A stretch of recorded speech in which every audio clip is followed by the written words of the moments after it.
Here in this video, I'll detail how to remove double click to install on iPhone. So whenever you are trying to install application from the Apple Store or your iPhone and then you click on the get button, this is going to prompt you to double click the side button before you can install this application. So basically here in this video, I'm going to walk you through how to fix this. So if at the end of this video, you found this really helpful and informative, please don't forget to like and subscribe.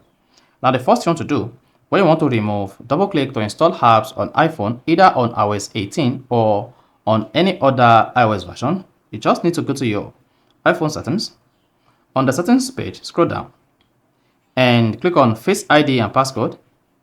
Now type in your passcode. If you're using Touch ID and passcode, you need to repeat the same process by clicking on Touch ID and passcode and then type in your iPhone passcode. Then after that, locate Use Face ID for, then click on iTunes and App Store.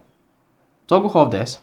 Then you may be prompted to type in your iCloud account password, then go ahead and confirm this. Then after that, you can just return back to your iPhone home screen, open the App Store app like this, then go ahead and click on the application you want to install. Then click on the get button. Once you tap the get button, just hang on for this. And then you should see what that says install. Go ahead and tap on the install button, then done. Then this is going to download and install this application on your iPhone without requesting for password and without requesting for double click the side button to install the application on your iPhone on iOS 18, as you can see. So this is how you can easily remove or disable double click to install on your iPhone. So if this is helpful and informative, please don't forget to like and subscribe.